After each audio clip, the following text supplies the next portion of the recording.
Hello, and welcome to the first episode of my new series where I'll be discussing different cores and how they work in the current competitive Pokemon metagame. I'm kicking things off with Generation 8 OU, however, I do plan on discussing cores from different tiers as well as from previous generations, so I hope you guys enjoy. So, the core that I'm going to be discussing today is a hyper offense core of Bisharp and Aegislash. This core actually has its origin from Generation 6 OU, but it couldn't be used after Aegislash got banned in Generation 6. But the purpose of the core still remains the same as it did back then, and that is to punish and prevent hazard removal and increase your own chances of having better hazard control on your side of the field. Since the main defoggers in the meta are manually buzzed at Corviknight, Bisharp can come in on a defog and get a +2 boost in attack and then threaten them out that way.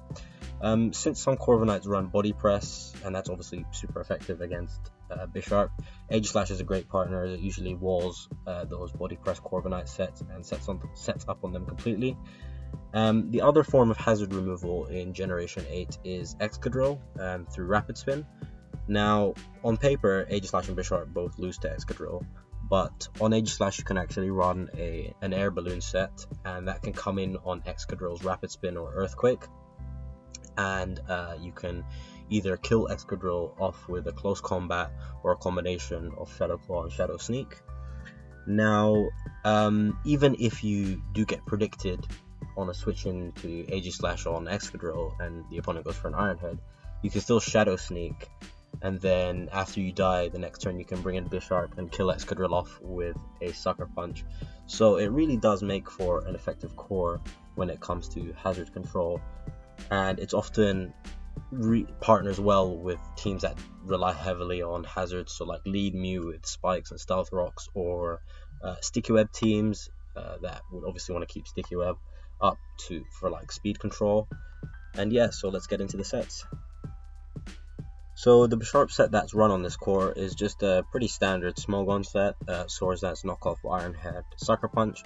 The EV spread is max attack and max speed, and with an adamant nature. You can run a Jolly nature, but the drop in power is pretty noticeable, so I think adamant is better for the most part. And because you have Sucker Punch anyway, Jolly doesn't really help you much in outspeeding things. The only thing that I can think of is maybe Jolly Aegislash, but Jolly Aegislash isn't very common anyway.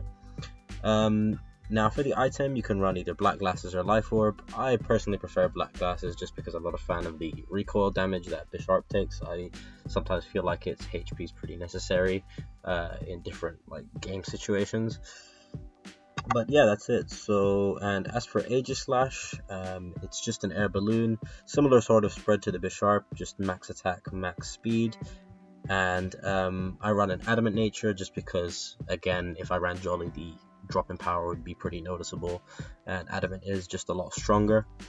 So air balloon is ran, and that's obviously like the main part of the set, helping to wall Excadrill, and it also walls other stuff like Hippowdon, and it can set up on them as long as you don't get whirlwinded out. Now as for the moveset, it's Swords Dance, Shadow Sneak, and Iron Head, and Shadow Claw, and you can actually run close combat on this set. You can run it over Iron Head because I feel like you need Shadow Sneak for the priority, of course, and it gets some kills on a lot of things, and you need Shadow Claw for Toxapex because it's the only way you can beat that. So Iron Head is the only replaceable thing. Close combat obviously threatens Excadrill immediately and other steel types like Ferrothorn, but Iron Head can be used to immediately threaten out Clefable. So yeah, let's get into the weaknesses of this core. So the main weaknesses of this core are in its defensive synergy. Since they both share a steel typing, they're both weak to fire and ground moves. The ground type weakness is somewhat mitigated by Aegislash's balloon, but if the balloon is burst, ground types such as Hippowdon or Seismitoad can be a problem for the core later on in the game. Although rare, sun teams and fire types would give this core a lot of trouble, so it's important to pair the core with something that can handle Pokemon such as Cinderace or Torkoal.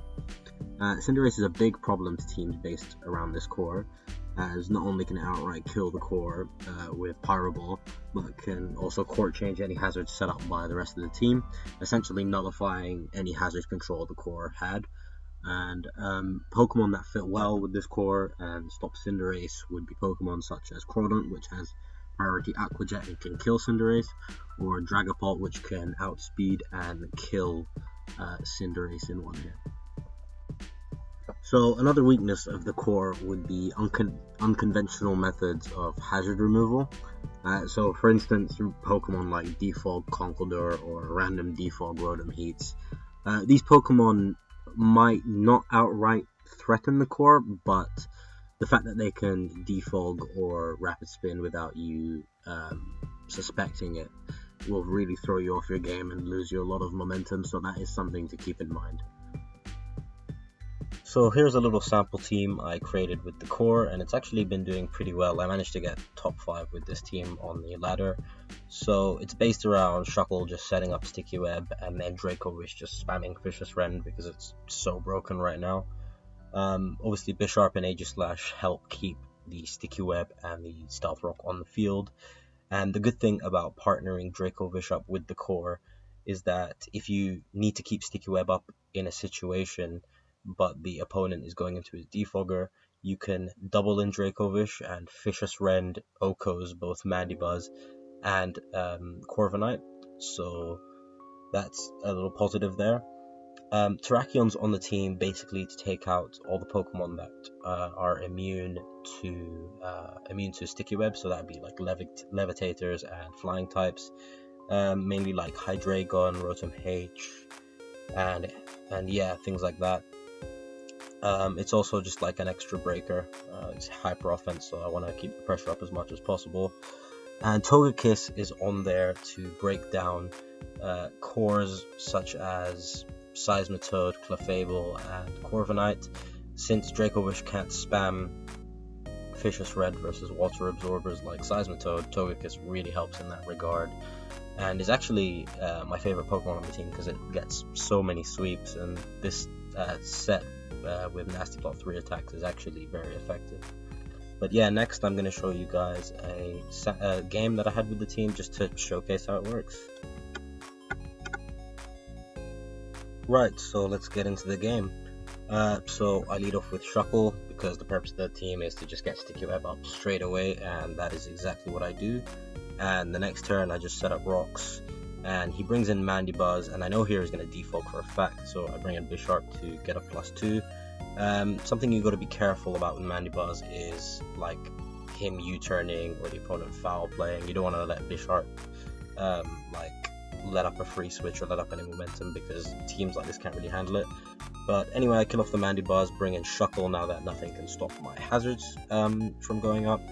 So I just get my Sticky Web up as he brings in Chandelure, and I believe here I just get up my Rocks as he goes for a Calm Mind.